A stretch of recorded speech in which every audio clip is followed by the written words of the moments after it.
One quarterfinal is down, 3 more to go. That's what we're doing with our next couple of hours. Welcome back, everybody, to the DreamHack Zowie Open for the WCS Circuit Summer Championship as we go on the hunt for a champion that could automatically qualify for the global playoffs, and we look to solidify the top 8 that will be playing in that very tournament in the next couple of months. Hello and welcome. Thank you to our sponsors, Zowie, Razer, G2A, Monster Energy, and of course, Alienware. Do remember to, when you use Twitter, include the hashtag DHOpen, hashtag WCS, and hashtag Tasteless is the best.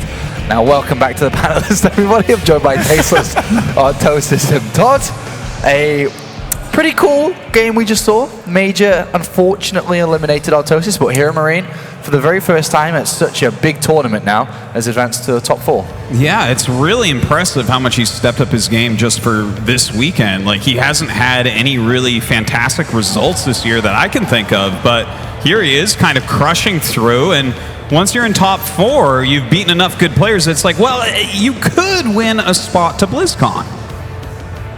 Indeed, and $10,000 right now he's pocketed. Todd, did you expect this? No, everybody predicted Major, man. But that went about as well for him as it did for you when you played chess against Tasteless recently. It's obviously hashtag Tasteless is the best. Yes.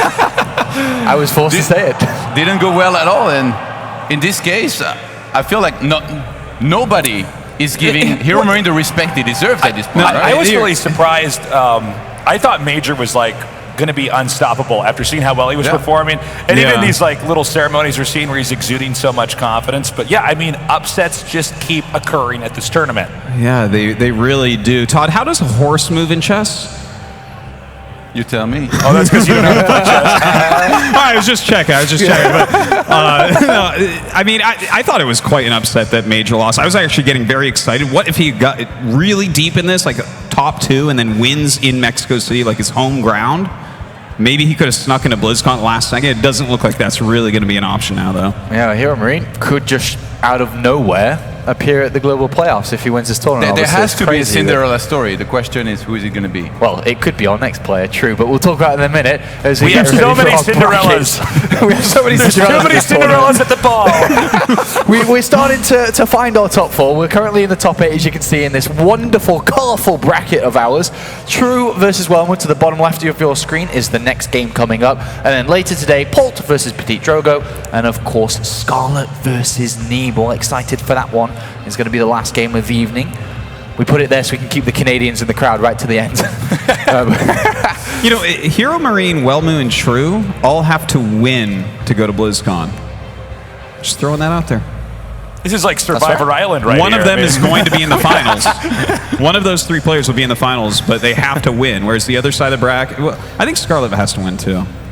Welmu, I think so too. We just saw a guy we don't give enough credit to do really well in Hero Marine that made it to the semis. Another guy we don't give a lot of credit to is Welmu. I know, he's been around for a long time, always known for his PvP, won beat 2 Protoses, but now he goes up against a True who means business. Again, it took him some time to finally get his visa here and move over to North America. And honestly, I've been predicting against True, but after he played so well and he beat the guys that he beats in, it was Snoot that he beat and Harstem. Yeah, Harstem. And it was crushing both. both. So very fast 3-0s for each of them, and he's looking to dominate. I mean, the last time we talked about True a little bit, Artosis, I asked the question to the panel, the 3 guys who were here. I mean, is True going to continue dominating? And they said, no, of course not. He's going to lose the next round. Then me and I'm Tasteless going to ask you the same question. Is he going to continue his domination in this tournament? Well, yeah, I mean, Tasteless and I have been very specific about this. He came from GSL Code S. He's probably going to win the tournament. But if he doesn't, but I think Tasteless was saying earlier for sure. I did predict against True once. Did you? Yeah, I did. I dropped the ball there. No, you were the one that kept doing this. He's a flip-flopper, that's what he is. Okay, I can't trust what I said. Look, I think I stayed true. I think that, I see what you did there. Yeah. I think, to be honest, there's a narrative that may be inevitable, is that True is unstoppable, right? It might be the one that we are kind of avoiding here, but I think we have to acknowledge that's definitely a possibility. Well, I think the players are ready to be introduced to the stage, gentlemen. We'll continue our discussions in a couple of minutes here, but it is time to bring out the players and Smix on stage. Thank you very much, Sean. It is my pleasure to introduce these next two players. And of course, our Finnish player is a player who is looking to place top 4 at a premier event for the very first time, while the current player facing him is back with a vengeance after a short break from the foreign scene. We've mentioned their names enough, let's bring them on stage. It's Welmu and True.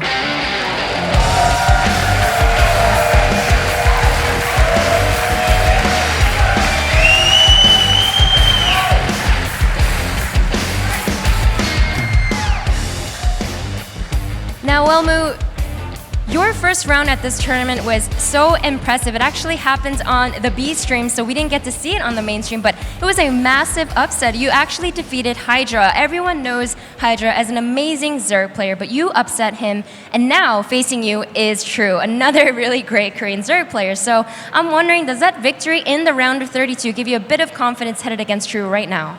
Yeah, it actually gave me confidence boost. I wasn't so sure how I would be doing here, but after I won Hydra, I think especially today I was more confident against Mana as well, and yeah, it gives me confidence.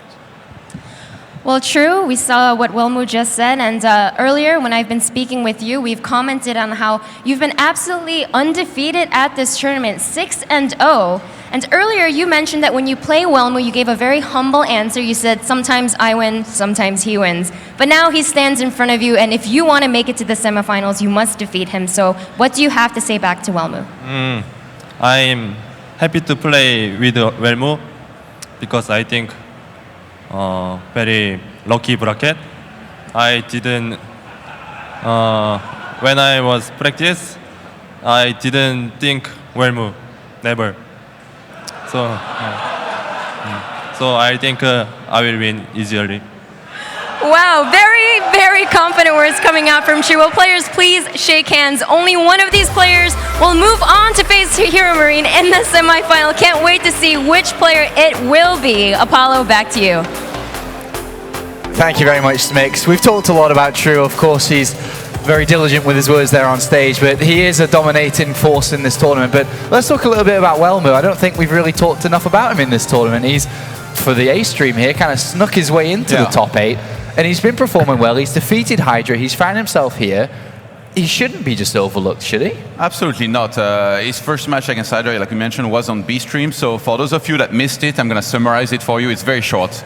He makes adepts, he goes across the map, and he either kills a lot of drones and wins the game, or loses everything and loses the game shortly after. So that's pretty much how he went down. A lot of short games. That's brilliant. True having been able to study that. I'm going to try that when I get home. He's going to have a good opportunity to, I guess, try and defend it, but Welmu can mix in, different timings, different amount of adepts. That's pretty much what he was doing. And he was, different amount of adepts. I mean, you laugh at it, but Hydra, he's not laughing about adepts. In 3 of those games, they went across the map, he lost a lot of drones and lost this game. So it's not so easy, is it? No, it's not. Even Protoss players have to put up with that right now. So, I got to say, I was super excited by the trash talk back there, but he may be getting a little bit too comfortable, right? I mean, you could start to coast on this, and that's when you end up getting a little bit cocky. I'm not saying it's necessarily going to happen, but we may see some mistakes be made here where you start to do so well, you're like, oh, I guess I can't lose it all. I mean, that's where the mistakes come. Major thought he was untouchable, and he did, exactly. Went in with the robe. That didn't work out so well for him, did it? Welmu, though, Artosis, any chance at all? I mean, you can be brutally honest with me. You can tell me to shut up. It's going to be a 3-0. I'm okay with that. I think there is a chance if True is, he's a very Zergling heavy player. Adepts kill Zerglings pretty well. So, I mean, maybe there's some way where this matches up well for him, but I don't really see it. Like, True is playing so well. He knows he needs to win. He dropped out of Codes to be here, and he can easily just go talk to Hydra and get the lowdown on what the builds look like and kind of be mentally prepared for Welmu. Well, I think it's safe to say if Welmu does this is going to go down as probably his biggest point in his career, being able to beat True here, the run he's had in this tournament, Hydra, then True, to find himself at this position. But True, tasteless, Codes level player. He's joined this tournament for one specific reason, that's to win it. Yeah, I think he's, in his mind, he's basically supposed to win this. Like, if he doesn't win this, that's a problem for him, right? He doesn't show up to this tournament like I think a lot of us do and come down here and be like, gee willikers, I hope I do well. He's saying, I have one goal here and one goal alone, and that is to go all the way. Yeah, and I think when True's going to be looking at the tournament, the bracket, originally, Todd, he would have been like, okay, Snoot could be a problem. Snoot's eliminated. Right. Showtime could be a problem. Showtime's eliminated. There's not that many big dogs left for him in this tournament that he would have worried about when he entered the tournament. That could be what cost him. Again, Welmu is a very tricky player, and when you underestimate him, that's where he usually thrives the most. And you know, we talk about True being a Codes player and all that. You guys hyping as the guy that should win the tournament. If he doesn't, I wanted to ask, well, what happens? Do we get that resignation later from Tasteless? Or? That's it. I grow this beard out even more and go into a cave and you never see me. I just disappear. Dear Mr. Che, after recent performances by True, Tasteless couldn't take it, and he went AWOL, and he was gone forever.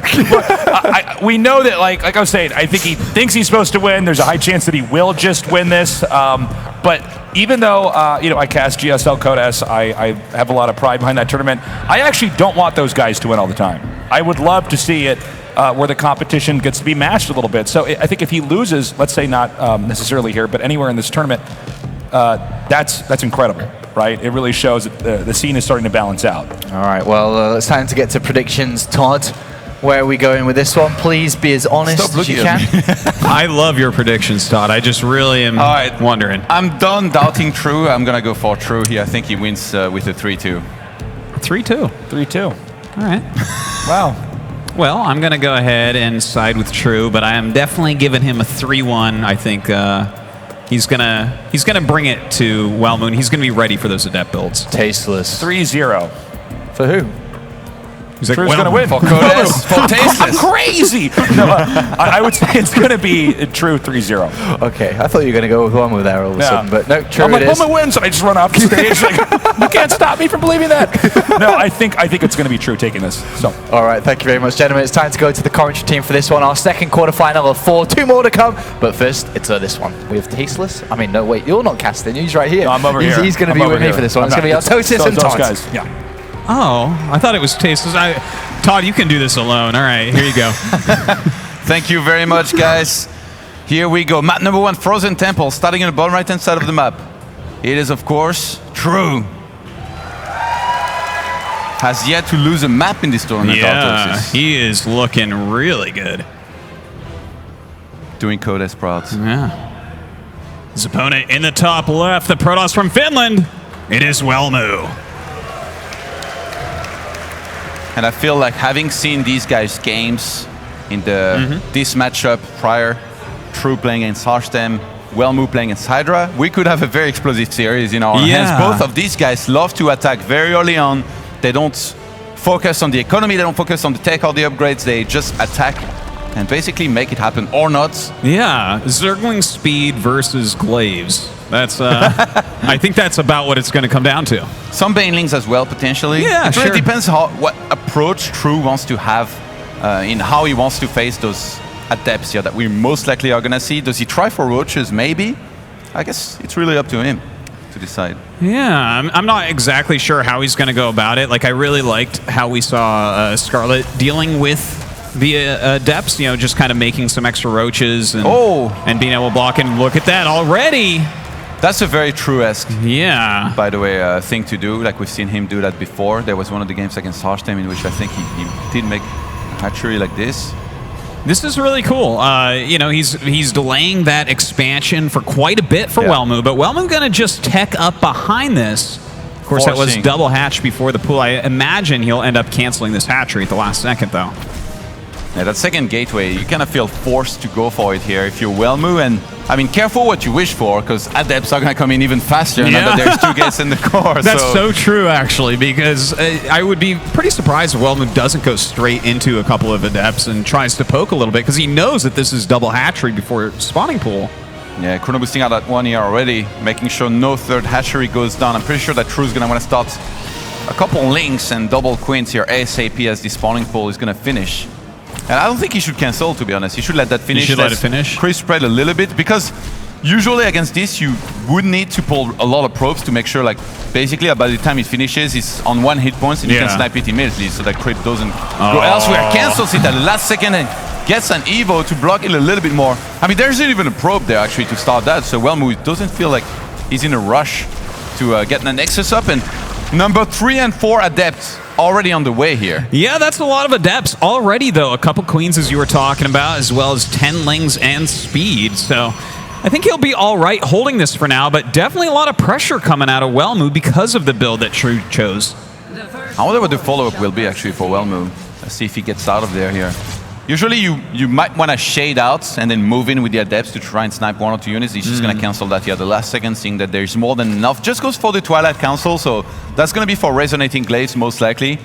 And then from there, True, he was actually forced into making a lot of here Zerglings. Yeah, he really was. And, you know, maybe he can delay the third base a little bit, but with already 4 Adepts out, I don't really see that being a realistic possibility. You see a Stalker here. Actually, there is a chance he could go for a Dark Shrine, but since there is already an Overlord here spotting this Twilight timing, it's less encouraging so to go for that. But usually when you go for a Stalker like this, you basically say, well, if an Overlord flies in, I'm going to be able to kill it, but for True to stay on top of his scouting and to send that this early, Dark Shrine still goes down anyway. Ooh, a little bit of a tricky play here from Welmu, hiding that Dark Shrine away from where the Overlord flew. And of course, he does have that Stalker, as you said, so it's going to be hard to scout.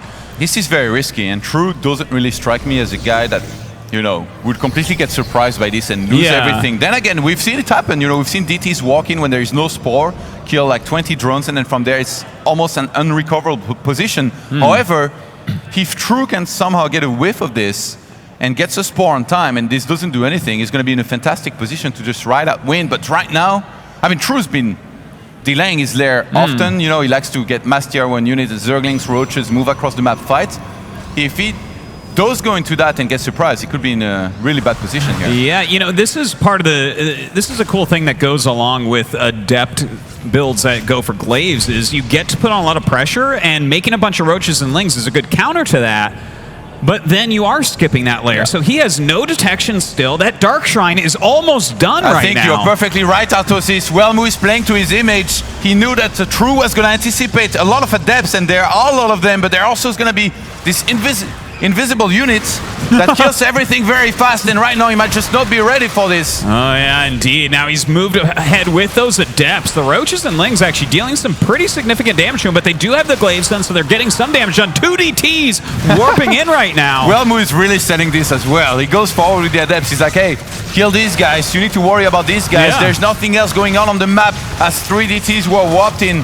And I'm moving across the map right now to try and do some damage. Okay, does he see this? Okay, he sees the swipe of the DT. I think that might have been a little bit of a mistake. He should have just clicked them over to try to make it so that there won't be Spores. But now the Spores are going to be up by the time the DTs get there. But look at this, 39 probes to 29 drones.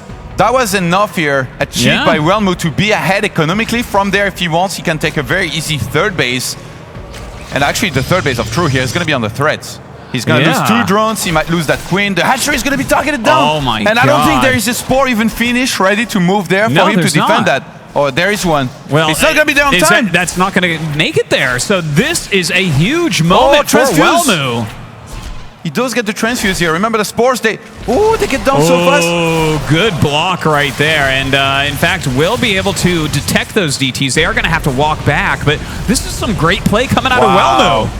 The overcharge back at home gonna help a lot against these Roaches. The other Pylon though gonna be sniped before he can swap in anything there. One single DT might not be enough to shut down these units before they can get the snipe on that Nexus.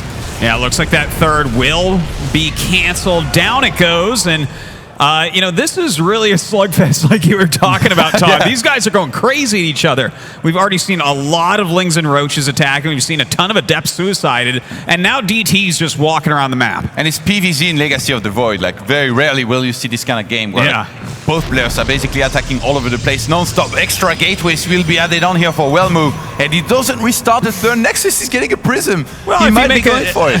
Well, I guess he is going to make the Nexus, but I think regardless of whether you get it or not, like, he's already got Archons that he can make from DTs. He's got Resonating Glaives and the possibility of making Adepts. He might just go for a time. Like, this might just be an attack That's anyway. like a placeholder nexus, most likely. You know, kind of will trick True into thinking that he's trying to play an economic game, but he's not really. He is going to attack for sure. Now, we do have Overlord Speed about to finish, a 4th base on the way, and still True is making a lot of units. Are we going to see an Evo Chamber or a Forge in this series for some upgrades? I don't know if we're going to see any upgrades in this series.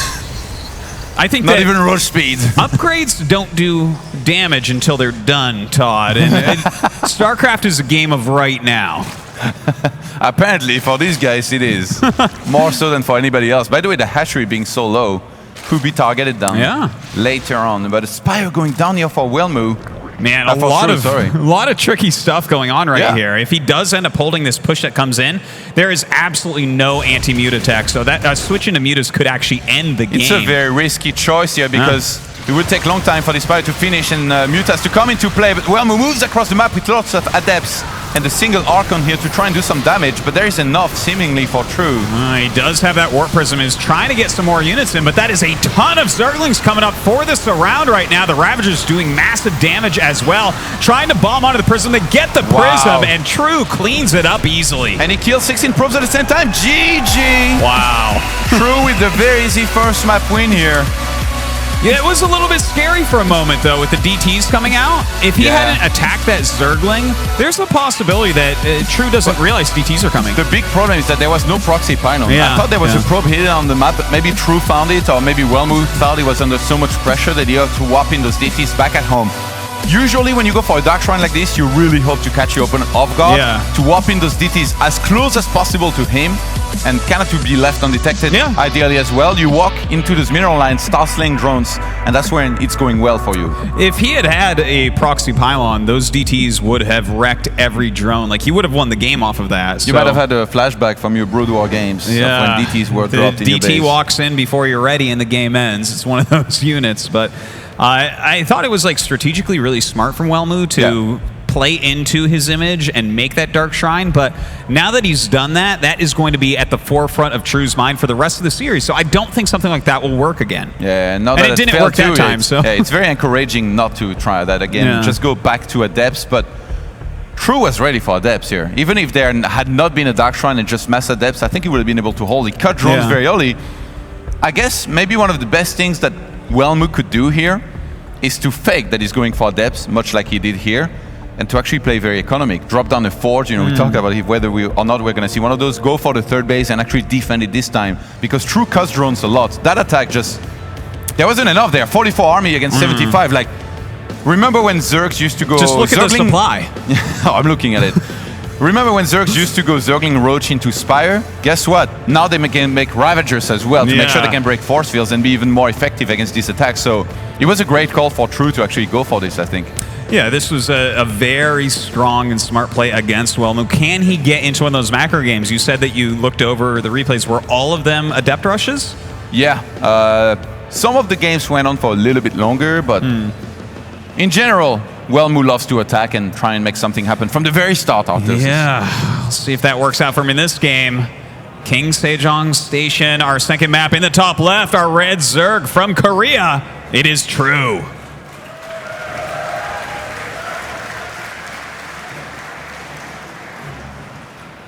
And his opponents struggle a little bit in the first game. He's going to have to do better. Playing as the Blue Protoss is, of course, Welmu. Been around for a long time. Yeah, used to do very well in a lot of the WCS Europe seasons that he played in. Mostly off of his PvP, which he was very vocal was his best matchup. And back then, you know, obviously Protoss was doing very well. The Finns have always been very good at PvP. Yeah, Elfie. Yeah, the legend. The legend himself. But yeah, I mean, Welmu, in my opinion, was the best European Protoss at one point. Like, he was a very, very strong player, but you know, he did kind of fall off a little bit, and this is his first big resurgence, if you ask me. True, maybe with another proxy hatcher here, going to be blocked off by Welmu at the last second. Tries to get it elsewhere and doesn't get it. Yeah, Welmu's not playing this game this time. Drone's still doing some dancing, trying to slow him down. I think that's great, actually, from True to attempt this stuff and to have been able to pull it off in map number 1, because Welmu kind of has to keep guessing to be extra careful with these probes, and as soon as as that proxy goes down, you already go out of your comfort zone. You have to deal with something very different than you would in a standard game, which is where you play most of your games anyway. And you know, a part of why I love that so much is because if you are a Zerg player planning to do something like offensive hatchery, you're practicing that a lot. Whereas in Welmu's practice games, how often is he hitting that? It's very, very inoften. Yeah, absolutely.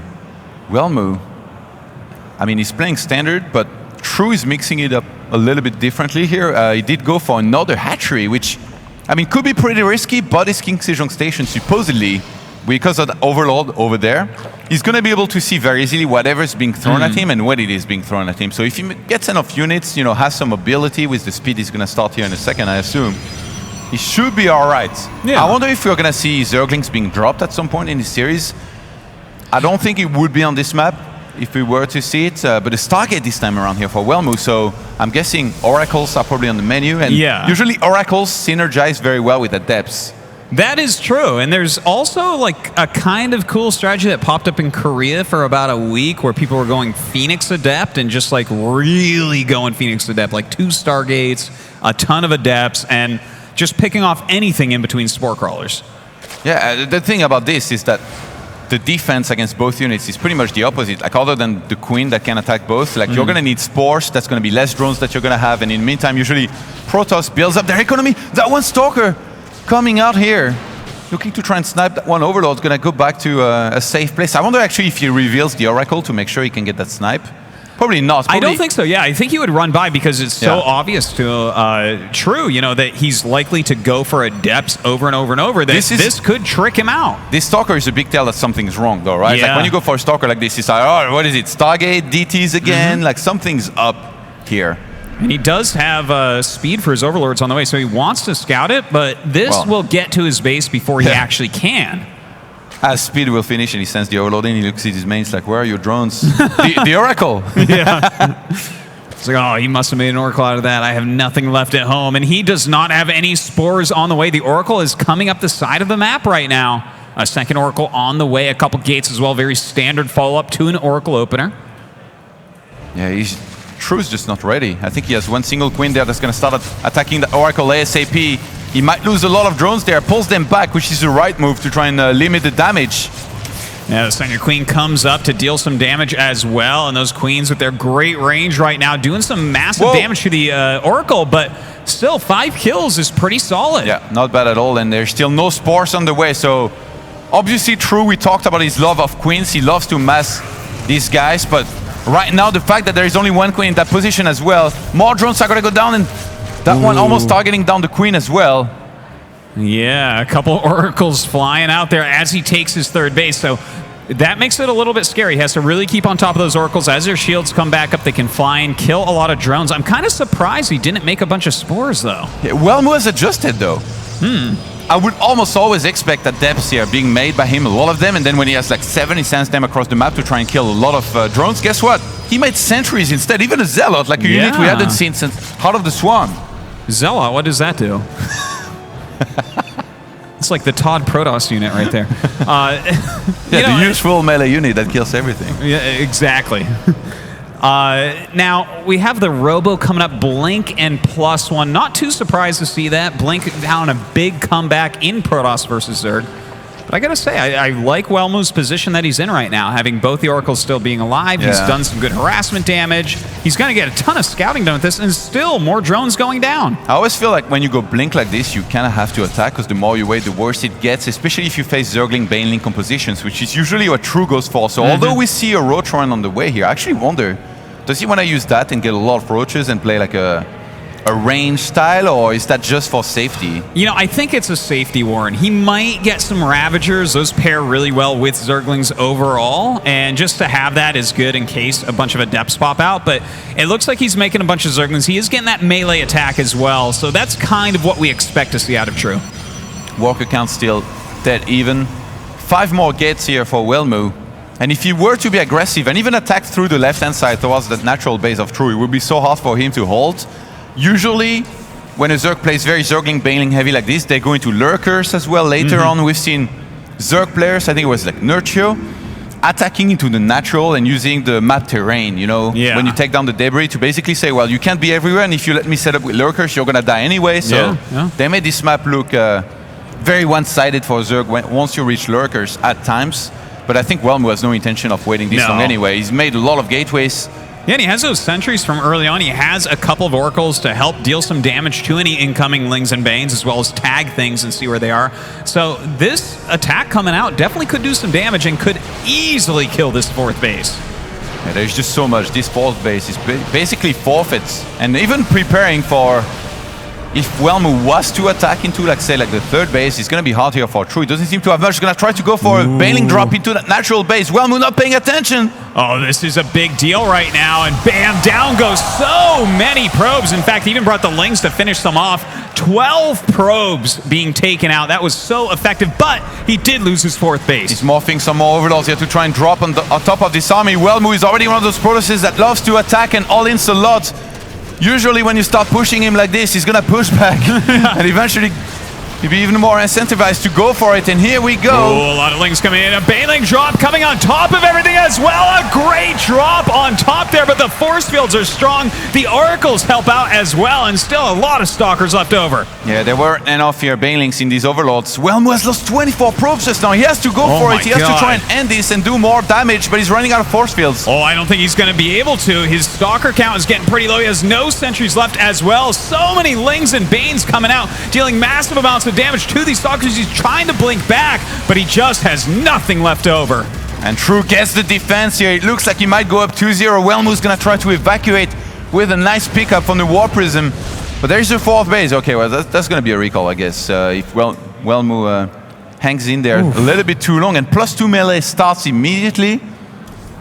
True is in great shape here, having remade the 4th base as well. Can Welmu do anything here? No, it doesn't look like. He is going to have to recall, as you said, I think, or he's going to lose absolutely everything. The Queen's starting to target down that Prism. Okay, and it doesn't get recalled, just barely getting out of there. And behind this, I think True's bought himself enough time to get that Hydra, then easily go into Lurkers. Sentries are being warped in, but even if force fields go down, Overlords can drop Banelings very easily on top of that Protoss army, and it's not like Welmu has an overwhelming amount of stalkers where he's going to be able to pull off, what I call the 91 micro, where you force field away the army, you pull back, and you snipe one Overlord all the time with all of your stalkers together. So could be in trouble. He's going to have to check out that natural base this time. Oh man, if he loses even more probes, this is going to be brutal. Dropping a couple of Lings there with the Baneling. 7 more probes go down. The economy of Welmu has seen better days.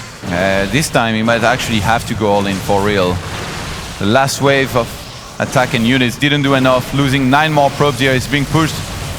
A lot of Lings and Banes coming in right now. A ton of force fields do go down. Those were strong force fields. Yeah, but they didn't trap anything. Yeah, they didn't trap anything, but he still has units, so that's pretty cool. He backs up into the 4th, and he might be able to kill the 4th. He's not going to have units for much longer. Artosis is running out of force fields, and the Banelings are going to be dropped on top of this.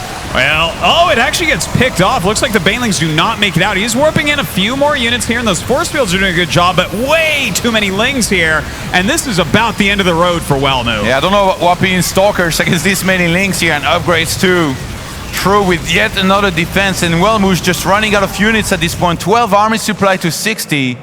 That's a big difference. The Lurker Den is about to finish as well. So, I mean, the tech that Welmu has, he's just warping in some Stalkers and has almost no probes here. I think he's going to have to GG momentarily, Todd. True refuses to lose a single map, and he goes up 2-0 here, up against Welmu. GG, and I got to say, True is just dominating. He's for real. He really is. He's true to his name. Too easy. Too easy. That's what he's saying about Welmu right now, unfortunately. Welmu having a very tough time against this absolutely brutal and aggressive Zergling-based Zerg in True. It just kind of feels like True style counters Welmu style perfectly. You know, like he's a Zerg who doesn't overdrone, loves making units. Guess what? It's pretty good against an aggressive Protoss to just make units. He's reading into the game good enough as well. Like, you know, that first game, just the way he was being aggressive as well is what forced Welmu to warp in DTs defensively and all that. So it's definitely True that's causing those mistakes that we're seeing out of Welmu so far in this game.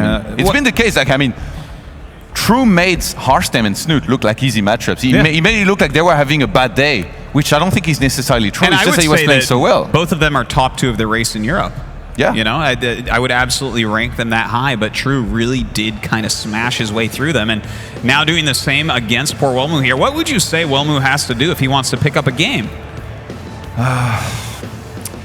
Maybe make more adepts and pray that it works Try game somehow. number 1 kind of again, but skip the Dark Shrine. Actually, I was very surprised that in this game, like the drop on his natural with the Banelings, he didn't see coming. Like that's very uncharacteristic. Maybe not as focused as he needs to be here. You know, if he doesn't lose anything to the Baneling drops, because 1 hit is natural, 1 hit is main, then he doesn't have to commit so heavily in that attack. Maybe he, you know, the game would definitely still be going on.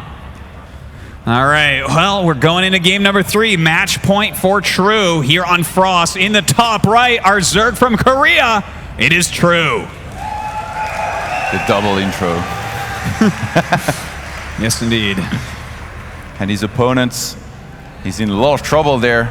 Facing elimination, playing as the Blue Protoss. Give it up for Welmu.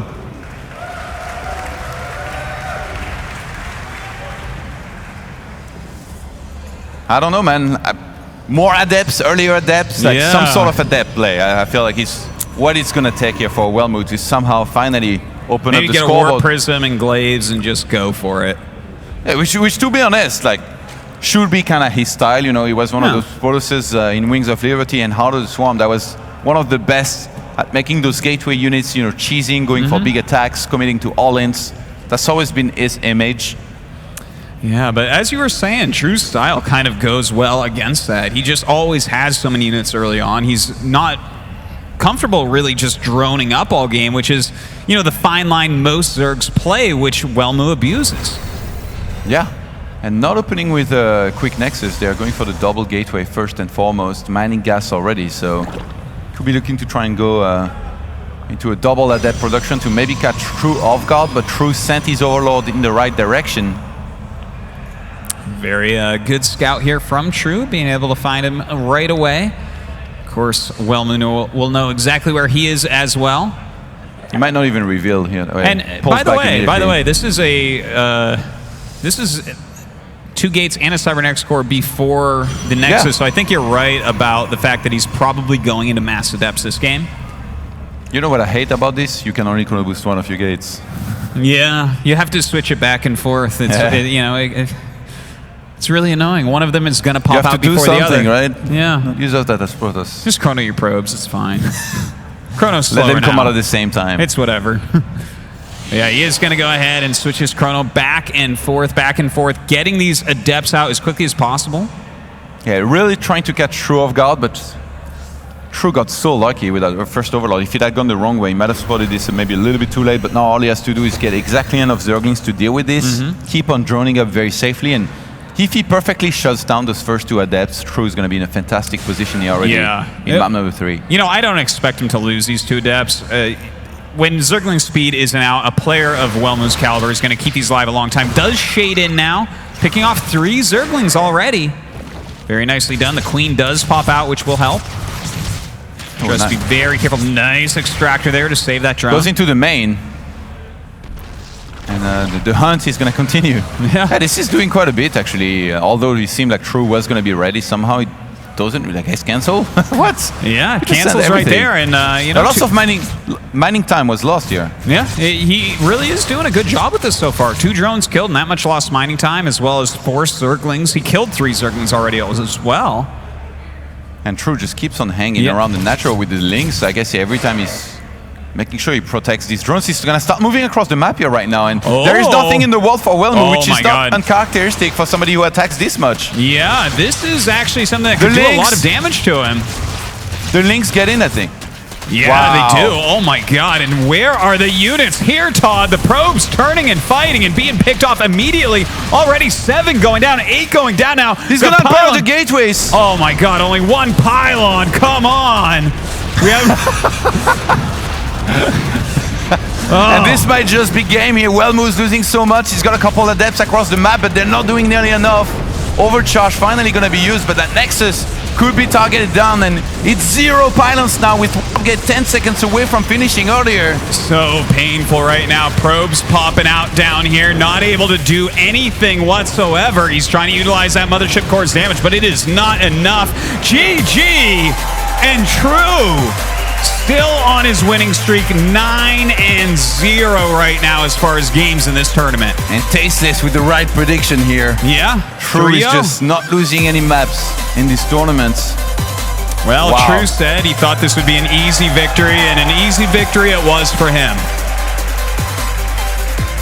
Wow, this guy might be going to BlizzCon, Todd. That reaction to counter-attack here with the Zerglings at the end, that was great. So I think a lot of Zergs would have been like, all right, I need to stay home, I need to defend, I need to resaturate my mineralize. True was like, nah, you know what? He has nothing in that wall. Yeah, there is no way he's got something. He's probably which, skipped the mothership core. Like, when I watched the games of Hydra against Welmu earlier, that happened a bunch of times actually. He had nothing in his wall because he was across the map with all of his units attacking. It takes a genius, it takes a very smart player to actually say, well, you know what? Let's just go for the counter-attack. Obviously, I think True, there is a chance he had his Overlord and he actually looked and he saw that there was nothing in the wall, obviously, but to actually, you know, be able to realize that as he's being harassed across the map, obviously, he takes a great player and makes the perfect read, the perfect counter-attack and wins the game. I mean, he deserves every win he's had so far. He's going through some of the very top European players as he climbs up through this bracket and is now in the top 4. Just crazy. That one pylon, man. Just keeps on happening. That is the bane of Protoss players' existence right there. And on this map, it kind of has to be in the wall too, right? Like, you can't really put it back and make your other buildings there. So from there, I mean, killing 9 probes and then going for the Nexus, Welmu was always going to be in a lot of trouble. And when you only have 2 to 4 adepts across the map, True was going to be able to defend every single time too against that. Even if you end up killing a few drones, as we see here that he did, about 3 drones going down, it doesn't really matter because you are losing the game back in your own base. I think maybe leaving a probe in the wall and then when the links come, you start a pylon. If you're able to have the right reflex with that, could have made a difference here. But in retrospect, absolutely. To buy any time there would have been really useful. Pop out a couple of depths and suddenly this becomes holdable and you don't lose the game. Yeah. But yeah, I think that we are just about ready for another interview with True. Smix, is this guy going to win the tournament? You know what, Artosis? Let's just ask him that right away. True. Artosis wants to know, are you going to win this tournament? Yeah, sure. Well, Dan, if you're listening, he says sure. But first of all, congratulations, True.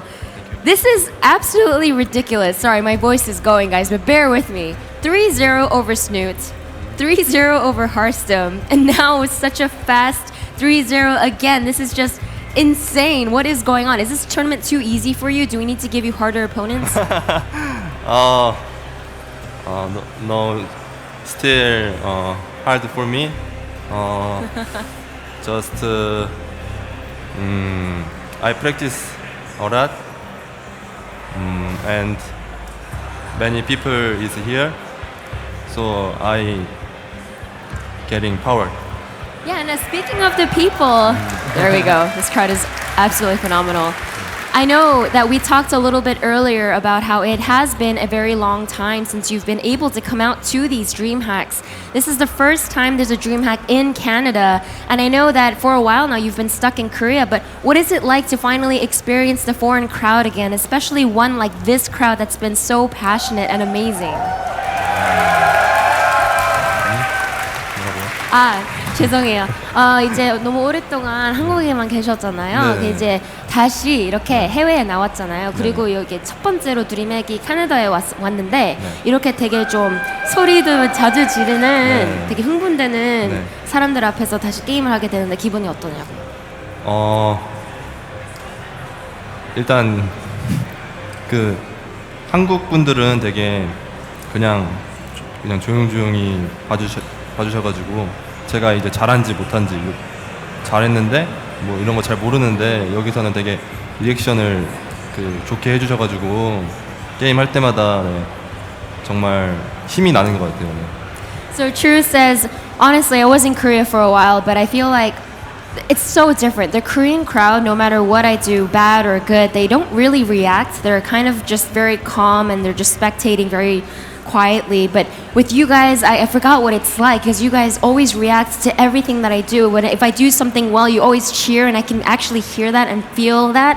And that energy, to me, I just forgot how much I love it. So thank you guys very much, is what he just said. So definitely a big shout out to the crowd here in Montreal. And Kevin, we were watching backstage, and I know you had a huge appreciation for the slaughter that we just witnessed. So what do you have to say? I mean, it's a little similar to yesterday when we watched college. It's like normally it's very easy to pinpoint a couple of moments where you're like, okay, you know, let's talk about this, but I don't really know what to talk about. True, you win so convincing. I do want to ask, game 1, you use proxy hatchery. Yeah. Not many Zergs do this against Protoss, but I must say often when I see hatchery blocked or proxy hatchery, I see pretty high success rate for Zerg.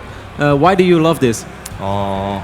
Because it's I can scout for like proxy gate, and sometimes it's Protoss has confused. Yeah, okay. So I love. Just to make crazy game? Yeah. Second game, I think one moment was pretty close. A lot of Stalker, good force field by Welmu. Were you worried or not worried? I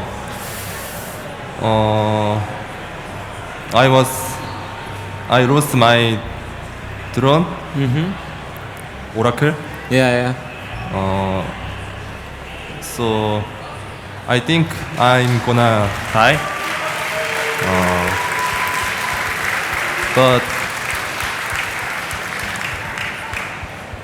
But I did. Yeah, so many Zerglings, so many Banelings. Do you have maybe any tips for all the Zerg players out there? Like, how do you produce so many units all the time? Produce? Yeah, like make so many Zergling, Baneling. Special trip? It's inject. Just inject. Inject. Okay. And the last question I want to ask you. You obviously know Team Liquid, a big community website. Every tournament, they make a power ranking. They make predictions about which player is the strongest. They put you at number 12. He does not approve of that. What do you think of this? Maybe Team Liquid doesn't know StarCraft. There we have it. Well, true. First of all, congratulations again. Before I let you go, we've already carried this on too long. My producer's probably not very happy with me, but I have to ask this. We've seen you play against Zergs like Snoop. We've seen you show great play against Protoss players, but your next opponent will be Hero Marine. And now Hero Marine has astounded a lot of people, defeated really strong players like Showtime, Marine Lord, and just now he defeated Major. And now he says he wanted to play a Zerg player. So how do you feel about Hero Marine? I lost against him on Home Story Cup. So I wanted revenge. Yeah, it's tomorrow. All right, revenge tomorrow says true. We'll find out if that is indeed the case. But of course, guys, we do have our third quarterfinal match coming up after the break. It should be a good one. It'll be a Protoss versus Terran and Drogo versus Pult. So stay tuned, guys.